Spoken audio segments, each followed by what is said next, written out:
International Radio Tours broadcasting program is designed to assist artists, writers, producers, musicians, published authors, and organizations promoting their work throughout the world.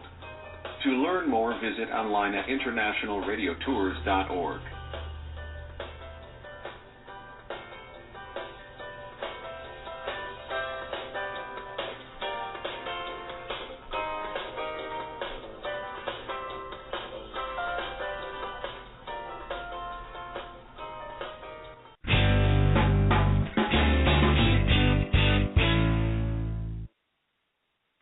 Good afternoon, and welcome to International Radio Tours. I am Lady Selasu Juris, and I am hosting for today's program on XRQK and Airtime America. Most of us have heard of the term merchant marine, but do we really know what they do or how they came to be? Well, today we are going to share a little bit of the history. Now, first of all, before we get to the history, merchant marines have been around for quite a while. The United States merchant marines are civilian mariners, and then we also have fleets of U.S. civilian and federally owned vessels, merchant vessels. Now, they can be operated by government or private sectors, and they engage in commerce and transportations of goods or services in navigable waters. Now, merchant marines are responsible for transporting cargo, passengers, often during peacetime, and in times of war, the merchant marines are like an auxiliary to the Navy and military forces, and they can transport military personnel, material, and so forth.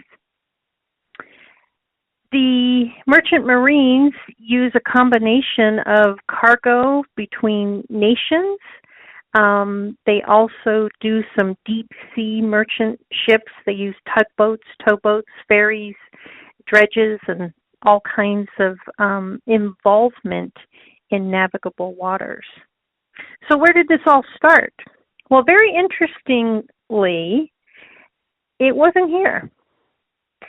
The history of ships and shipping to North America goes back to Leif Erikson, and his statue is erected as a monument in St. Paul, Minnesota.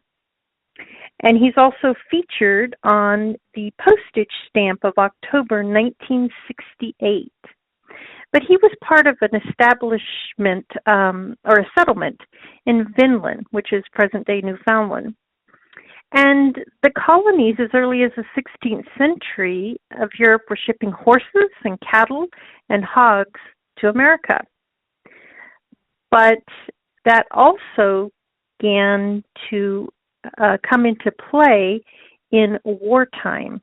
So their roles advanced from just shipping merchandise or products or goods to being hands-on during the war. So one of the first incidences that took place was in June of 1775 around Machias, Massachusetts.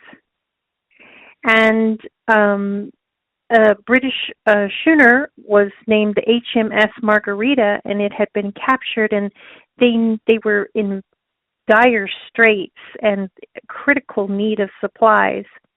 And so ships became involved. So therefore, the involvement process of the merchant marines kind of evolved to bigger and bigger roles.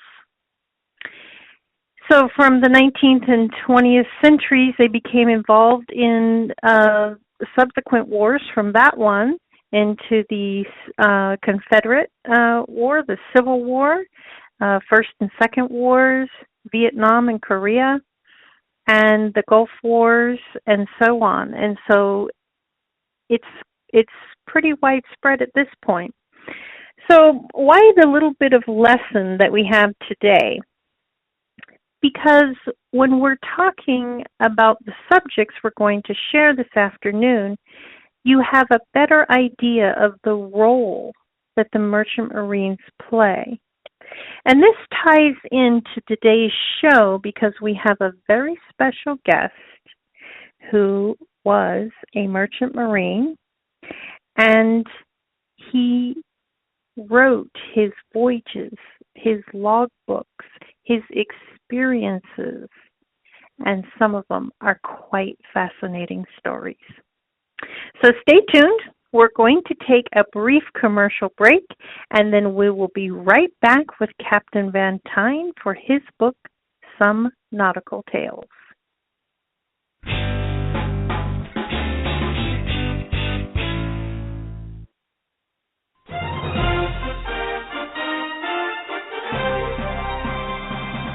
Join us on XRQK Los Angeles and Airtime America on November 17th at 12 noon for the show Panama Canal Expansion, Experts Hoisting Warning Flags. The original canal, built in 1914 and called one of the world's greatest engineering feats, has been undergoing expansion, but the warning signals may need to be louder because danger may be lurking under the construction waves. Join us for this compelling show featuring shipmasters, captains, navigational experts, seamen, and environmentalists, all lending their voice and expertise on the expansion. That's November 17, 2015 at 12 noon on XRQK Los Angeles and Airtime America. You can learn more about the show by going to internationalradiotours.org. Click on News Shows.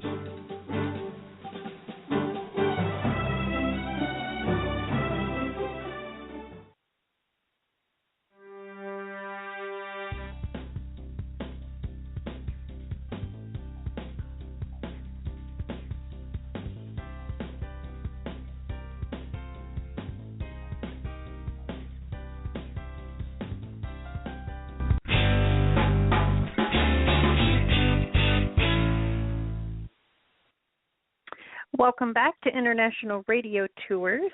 This is Lady Sayla Sujuris, and I am hosting this show today. And today, as we announced earlier, we have the privilege of having the guest Captain Wilbur-Vantine, who has authored a book, Some Nautical Tales, of his voyages as a merchant marine and a captain of the seas.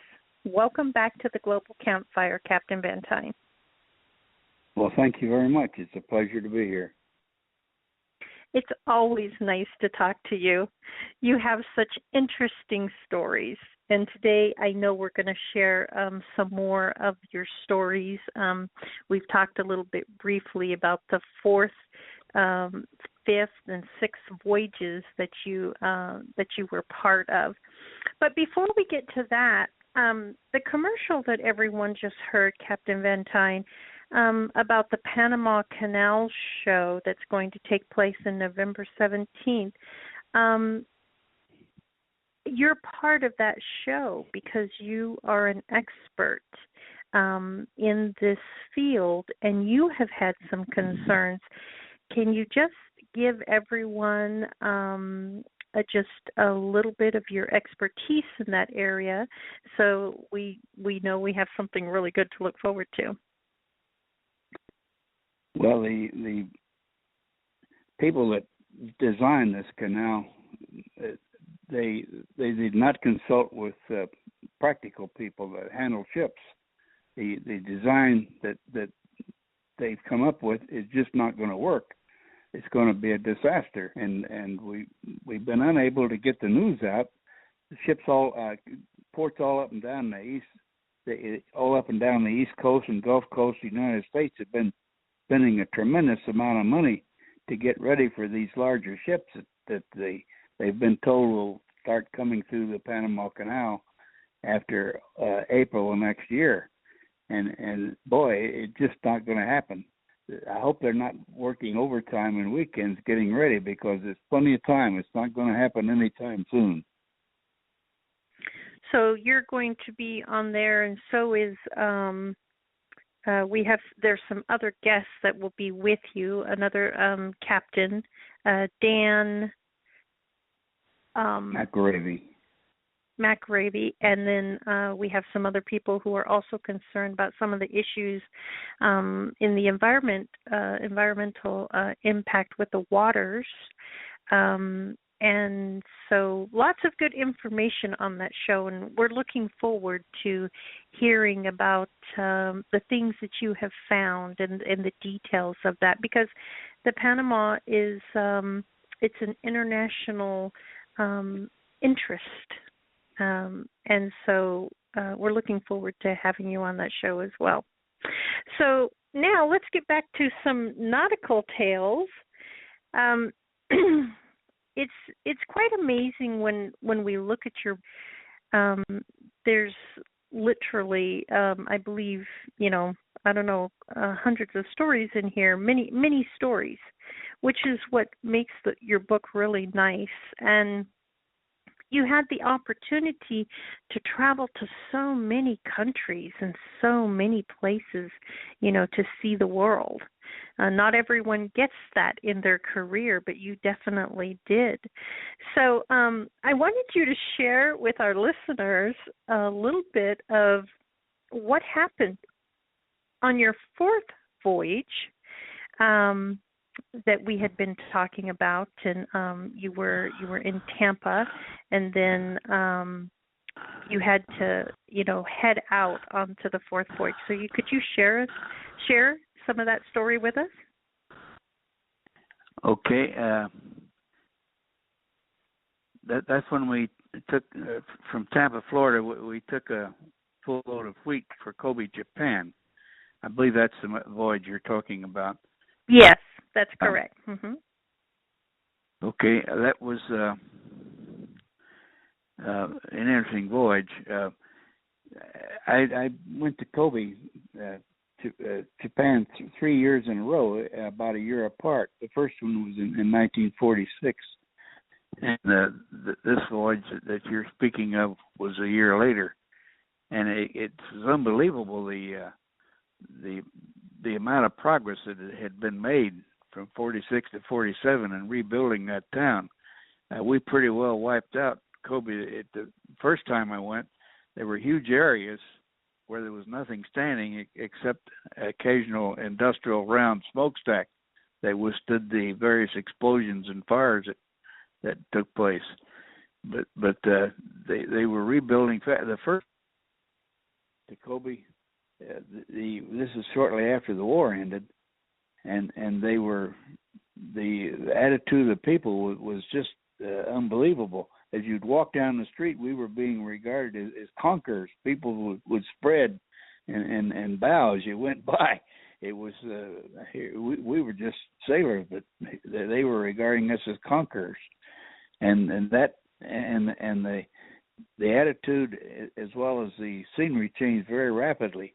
A year later, they were no longer treating us in that respect, but they were rebuilding their country, and it was just amazing the progress that was being made.